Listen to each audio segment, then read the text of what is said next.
Hello दोस्तों, आपका स्वागत है शिक्षा पॉइंट में। आज हम देखेंगे क्लास 10th के 2019 का सेकेंड पाली का जो 10th विज्ञान का प्रश्न द्वितीय पाली में जो हुआ था एग्जाम, उसी को आज हम देखेंगे। चलिए देखते हैं पहला प्रश्न क्या कहता है। खंड अ का वस्तुनिष्ठ प्रश्न। चलिए देखते हैं पहला प्रश्न क्या कहता है।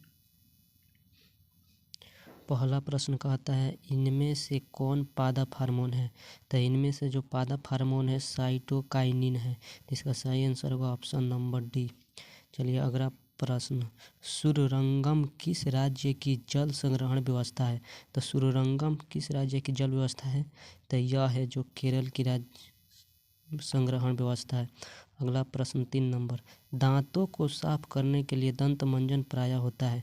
तो दंत मंजन जो दांत को साफ करते हुए क्षारीय होता है। तो इसका सही आंसर होगा option number A.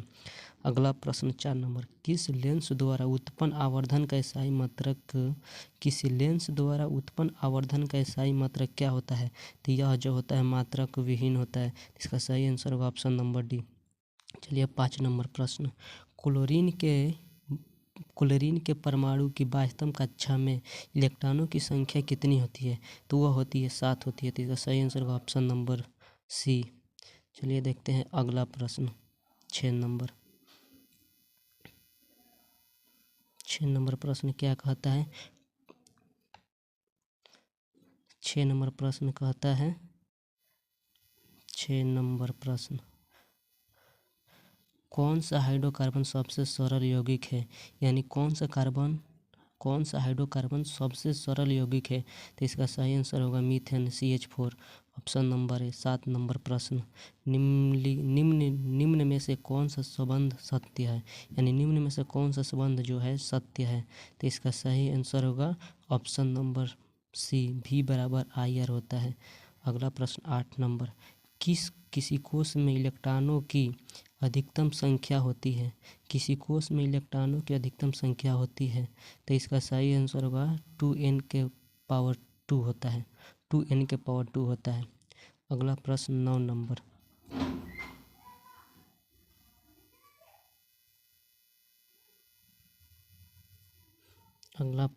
Number, now number क्या कहता है। निम्न में से कौन बौने पौधों को दर्शाता है। निम्न में से कौन बौने पौधे को दर्शाता है। तो इसका सही आंसर होगा ऑप्शन नंबर सी, टीटी जो छोटका टीटी होता है जो बौने पौधे को दर्शाता है। अगला प्रश्न 10 नंबर, मेरु रज्जु निकलता है। तो मेरु रज्जु निकलता है मेंडुला से। इसका सही आंसर होगा ऑप्शन नंबर डी। अगला प्रश्न 11 नंबर, किसी अंतरिक्ष यात्री को आकाश कैसा प्रतीत होता है। तो किसी अंतरिक्ष यात्री को आकाश काला प्रतीत होता है। तो इसका सही आंसर होगा ऑप्शन नंबर ए। अगला प्रश्न 12 नंबर, रुधिर का कौन सा अवयव रक्तस्राव को रोकने में मदद करता है।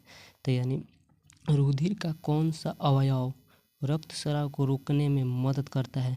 तो इसका सही आंसर होगा ऑप्शन नंबर सी, प्लेटलेट्स। अगला प्रश्न 13 नंबर, एल्केन का सामान्य सूत्र होता है। तो एल्केन का सामान्य सूत्र होता है CnH2n+2 होता है। तो इसका सही आंसर होगा ऑप्शन नंबर ए। चलिए अगला प्रश्न 14 नंबर,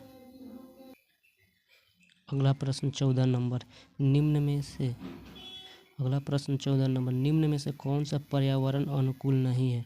तो निम्न में से कौन जो है पर्यावरण अनुकूल नहीं है। तो इसका सही आंसर होगा मोटरसाइकिल से चलना। अगला प्रश्न 15 नंबर, ऑक्सीजन के 2 परमाणुओं के बीच कितने आबंध बनते हैं। तो ऑक्सीजन के 2 परमाणुओं के बीच कितने आबंध बनते हैं। तो इसका सही आंसर होगा ऑप्शन नंबर बी, द्वि आबंध बनते हैं। अगला प्रश्न 16 नंबर, स्वपोषी पोषण के लिए आवश्यक है। तो इसका सही आंसर होगा इनमें से सभी।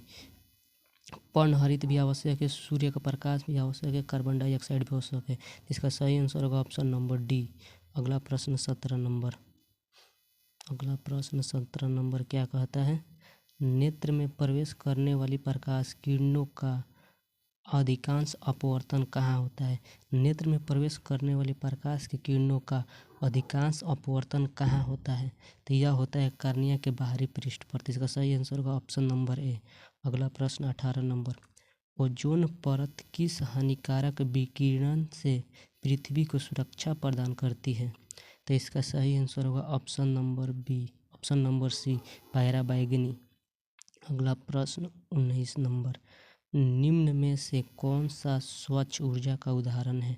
निम्न में से कौन स्वच्छ ऊर्जा का उदाहरण है? तो इसका सही आंसर होगा प्राकृतिक गैस। अगला प्रश्न 20 नंबर, निम्न में से कौन एक उभयलिंगी जंतु है?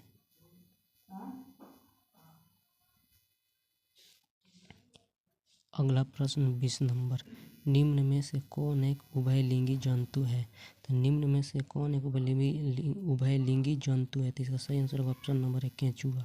अगला प्रश्न 21 नंबर, निम्न में से कौन सा एक लिंग पुष्प है? तो इसका सही आंसर होगा ऑप्शन नंबर सी, पपीता पुष्प। अगला प्रश्न 22 नंबर, कौन सा अधातु कमरे के तापमान पर तरल अवस्था में पाया जाता है? तो कौन सा धातु है जो कमरे के तापमान पर सरल अवस्था में पाया जाता है? तो इसका सही आंसर होगा ऑप्शन नंबर बी, ब्रोमीन। अगला प्रश्न 23 नंबर, धोबिया सोडा का रासायनिक सूत्र होता है? तो धोबिया सोडा का रासायनिक सूत्र होता है Na2CO3 × 10H2O। और इसका सही आंसर होगा ऑप्शन नंबर बी।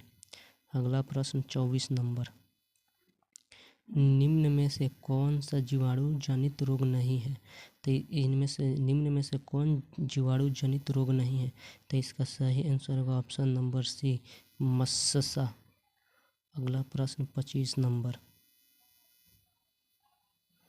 निम्न में से किस धातु का गलनांक सबसे कम है? तो कौन सा धातु है चारों ऑप्शन में से जिसका गलनांक कम है? तो इसका सही आंसर होगा सोडियम। अगला प्रश्न 26 नंबर, रासायनिक अभिक्रिया के दौरान किसी पदार्थ में ऑक्सीजन का योग क्या कहलाता है? तो रासायनिक अभिक्रिया के दौरान किसी पदार्थ में ऑक्सीजन का योग क्या कहलाता है? तो वो कहलाता है उपचयन। तो इसका सही आंसर होगा ऑप्शन नंबर बी। अगला प्रश्न 27 नंबर, कौन सा परंपरागत ऊर्जा स्रोत है? कौन सा परंपरागत ऊर्जा स्रोत है? तो कौन सा परंपरागत ऊर्जा स्रोत है? तो जैव मात्रा यानी बायोमास। अगला प्रश्न 28 नंबर,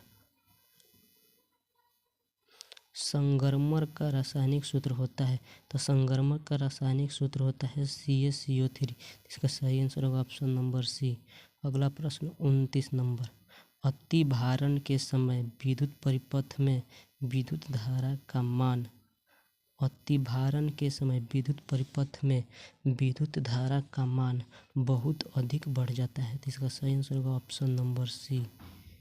अगला प्रश्न 30 नंबर, जैव विविधता का विशिष्ट स्थल है? जैव विविधता का विशिष्ट स्थल है, तो इसका सही आंसर होगा ऑप्शन नंबर डी, वन। अगला प्रश्न 31 नंबर, वायुमंडल में प्रकाश का कौन सा रंग अधिक प्रकीर्णन करता है? वायुमंडल में प्रकाश का कौन सा रंग अधिक प्रकीर्णन करता है? तो वह रंग जो नीला होता है जो अधिक प्रकीर्णन करता है। अगला प्रश्न 32 नंबर, निम्न में से किस माध्यम में प्रकाश की चाल अधिकतम होती है या अधिकतम है? तो निम्न में किस माध्यम में प्रकाश की चाल अधिकतम है? तो हवा में सबसे अधिक होती है प्रकाश की चाल। अगला प्रश्न 33 नंबर, चालक का प्रतिरोध निर्भर नहीं करता है, यानी चालक प्रतिरोध किस पर निर्भर नहीं करता है? तो चालक का प्रतिरोध चालक में प्रवाहित विद्युत धारा पर निर्भर नहीं करते। तो इसका सही आंसर होगा ऑप्शन नंबर डी। अगला प्रश्न 34 नंबर, निम्न में से किस दर्पण की फोकस दूरी धनात्मक होती है? यानी कौन सा दर्पण है जिसका फोकस दूरी धनात्मक होती है?